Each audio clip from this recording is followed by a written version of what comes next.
Mehdi Hasan had on a foreign policy analyst to discuss the dire situation going on in the Middle East, raising a multitude of points in the way that only Mehdi Hasan can, and drawing light to the genocide and humanitarian crisis that everybody should be concerned with and that the US is still horrendously backing. So let's pull a few of these clips and discuss what they mean. We actually went on May 2023 and begged them, pled with them to do something about the Israel-Palestinian question before it's too late. And the answer, well, we leave it to the United States and for Palestinians and Israelis to negotiate and reach an agreement. Well, the International Court of Justice is now saying what Israel is doing is illegal, is criminal, and the international community, the world, Europeans and others have to sanction Israel and force them to end their unlawful, illegal military occupation. Let's see if they would sanction Israel the way they've sanctioned Putin and Russia.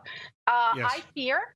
I fear that the double standard and the hypocrisy will continue. I just saw this morning that the president of Israel will be participating at the Paris Olympic. Well, the guy was mentioned, Herzog was mentioned in the International Court of Justice for his infamous quote where he said there's no innocent civilians in Gaza, and thus they're all our illegitimate target. The Israeli president said verbatim that there is no innocent civilians in Gaza. The babies whose heads are being blown off, those are terrorists to him. The women getting sexually assaulted and then executed, those are terrorists to him. The civilians dying are just collateral damage. It's disgusting, the clear racism, the religious bias and discrimination of these people onto another. And the ICJ has not only ruled that Israel's actions are illegal through international law, but that they constitute colonization, racial discrimination, and apartheid. These are things that nobody should feel proud for defending. There should be a moral ground in which we say, okay, enough is enough, regardless of your stances. So it's clear that for Israel, that moral high ground is gone. And as people has been screaming for decades, it never really existed in the first place. But because of our unique relationship with Israel and how AIPAC buys our politicians, they're bought and paid for with Israeli money, we will never sanction them the way we do Russia, how we do Cuba, how we do Central America, for much less, might I add. And it stems from racism as well. In 2018, Israel passed a law, the nation-state law, which basically it's a Jewish supremacist law. Between the river and the Mediterranean Sea, there will only be a Jewish supremacist. Last Friday, Israel passed another law that there will never be a Palestinian state. They voted against the two-state solution. And the reaction of Prime Minister Netanyahu to the ruling of the ICJ, he went out and said, we cannot occupy our own land. He considered Palestinian territories Israeli property, which the International Court of Justice, which is the highest court in the world, Yes. the ultimate and final arbiter of international legality, said this is illegal. In defiance of the ruling, they approved more settlements.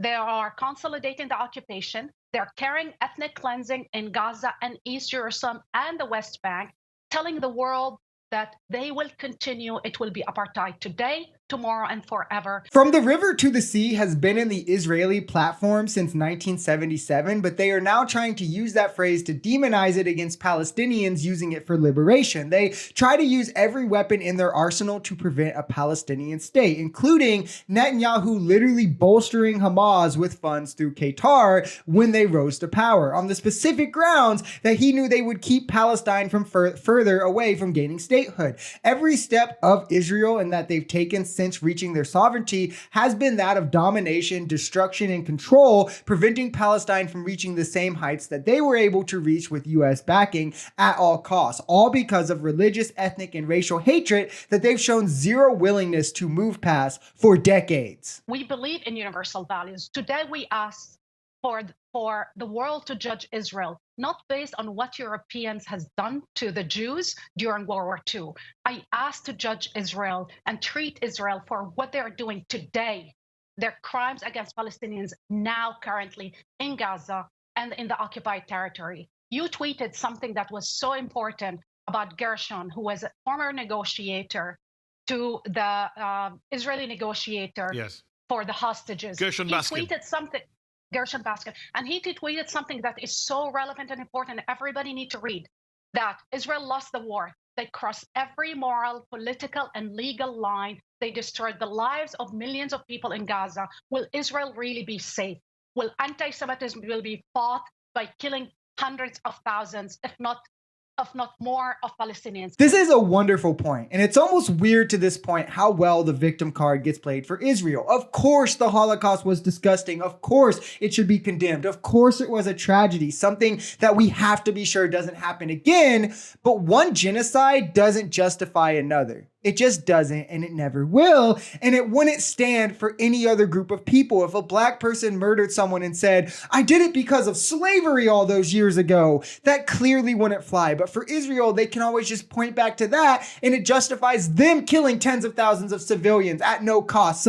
Innocent people, babies, women, the elderly. And it's just, why can they play the victim even after ruthless directives like the Hannibal Directive, allowing them to kill their own soldiers, ravage their own cities at the cost of giving up hostages to the enemy, the directive of going into cities and absolutely flatlining them, taking no civilian casualties into mind, no homes, no displacement into mind. You're fine to do all of that if you're in a conflict with anyone. This is a cycle they've done for decades, again, with Lebanon, Palestine, leaving death and destruction in the wake. And at some point, they need to be reined in, and that reining in probably has to be done by the United States, not just unilaterally, but with the international community. They've been carrying this out for over 60 years, and that does away with the we're scared of being eradicated excuse that they still love to try and use, especially when they are the sole people holding the power in the imbalance and have been doing so for decades now. It's just so disingenuous to even pretend like they're still the victim when they've been victimizing